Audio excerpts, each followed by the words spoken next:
We don't know what it is about rock bands, but it seems like the more successful they are and the longer they've been together, the worse their new albums get. We, for instance, love the band AC/DC, but frankly 2020's Power Up can't hold a candle to 1978's Powerage. That's not to say we don't enjoy the new tunes, but that special sauce, the edge, the sense of innovation that made the earlier stuff so magical is missing. Automakers often have the same problem as their own icons age.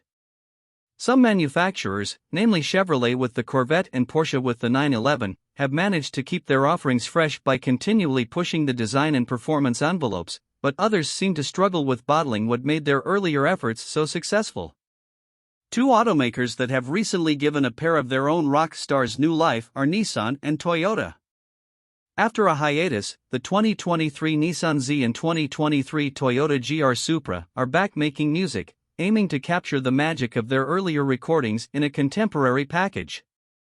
We've already compared the automatic transmission versions of the new Z and Supra, a battle the Supra won, but now that the Toyota's long-awaited manual is available, it's worth seeing if stick shifts improve both Japanese sports cars, all while giving the Nissan a shot at redemption in the process. As far as greatest hits go, both the new Z and GR Supra follow the blueprints of their predecessors: a six-cylinder engine under an elongated hood, a compact driver-focused cab in the middle, and a short rear deck over the driven wheels. Actually, the Nissan follows the exact blueprint of its predecessor.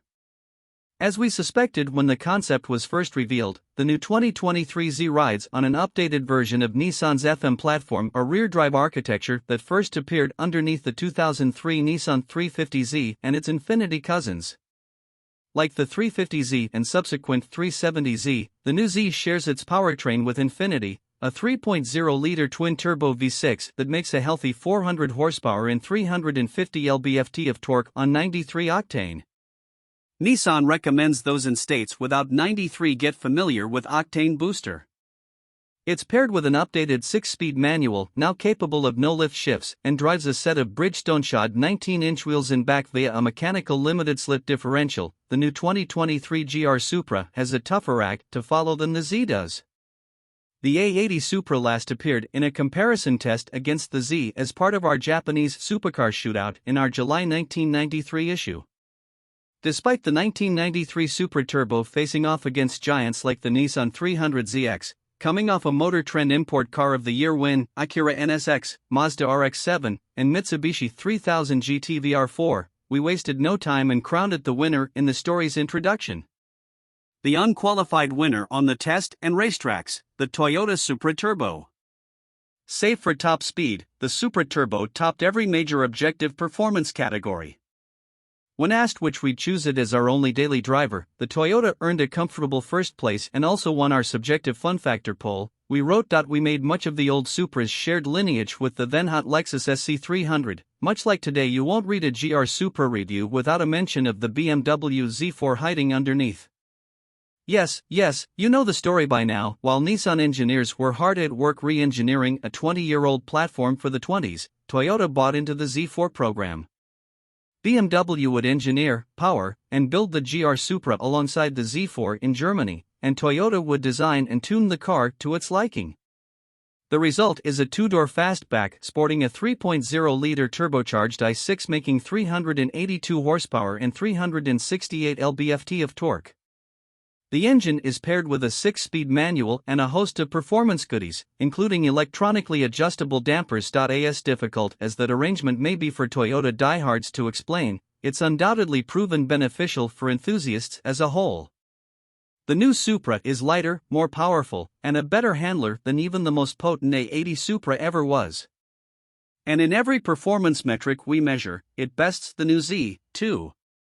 You can get the full breakdown in the chart below, but the major highlights are the 0 to 60 miles per hour, quarter mile, and figure-8 results. The Nissan, despite a launch control function, struggles to put its power down, stepping out and hopping as it leaves the line, resulting in a 4.9-second 0 to 60 run. For its part, the Toyota likes to be finessed. Our 4.3-second time was the result of gently slipping the clutch and slow, purposeful shifts. Despite its power advantage, the Z can't make up lost ground in the quarter mile either. It takes 13.5 seconds for it to cross the finish line at 105.3 miles per hour, while the Supra gets there in 12.8 seconds at 114.0 mph. It's worth quickly pausing here to note that if straight-line numbers are what you care most about, the automatic versions of both cars are significantly quicker than their manual counterparts. The manual Supra is the quickest around our figure 8, however, it lapped the course in 23.7 seconds, averaging 0.82 g, while the 177-pound heavier manual Z lapped it in 25.3 seconds at 0.74 g, 0.3 of a second slower than the last auto-equipped Z we tested. Sometimes the numbers don't tell the whole story when out on the road, but in this case they only confirm things. Unleashed on some of our favorite stretches of local LA area asphalt, starting on the highways of the San Fernando Valley, winding through the twisty Malibu hills, and spitting us out onto the always gorgeous Pacific Coast Highway, it's immediately apparent the Z is from another era. Whether cruising along the coast, shuffling through traffic, or slicing up canyon roads, the Nissan's busy ride, quick but vague steering, and imprecise brake feel make the Z feel unsettled. Surface textures that the Supra dispatches uneventfully disturb the Z to a higher degree, Associate Editor Alex Lentz said, noting the Nissan took much more work to actually enjoy driving. The Z would also likely benefit from stickier tires, smarter stability control tuning, and chassis revisions, given that it would regularly, and without any prodding, oversteer in attempt to swap ends. Enthusiasts want rear-drive cars they can step out the tail with, but not like this. When the Z oversteers, it's more because of inherent chassis imbalance and inert feeling up front, and an untrustworthy rear end, not because the driver provokes it. On a suitably straight road, though, there is some fun to be had in the Z. Its engine can be a touch laggy down low, but once the turbos spool up and the tatch swings past 4,000 RPM, the Nissan gets a much-needed kick in the pants and really scoots. The manual itself is good but not great. Shift action is suitably mechanical, but the stick doesn't like to be rushed from gate to gate. Clutch pedal feel is great with a short, positive bite, but the pedal box is crowded and pedals spaced such that some drivers felt obligated to use the Nissan's auto rev match downshifting feature rather than heel-toeing the old-fashioned way of the GR Supra. On the other hand, is a reminder of how much automotive progress has been made over the past 2 decades. In comparison to the Nissan, the Toyota feels polished, smooth, and more enjoyable to drive.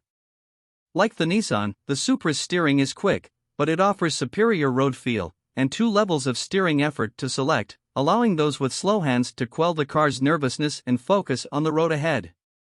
The Supra's more symmetrical weight balance, 52/48% front/rear versus 57/43% for the Nissan, more forgiving suspension, and grippier Michelin rubber also work to control the tail happiness of the car, making it easier for your internal gyroscope to alert you when you're at the car's rather low limits for the class.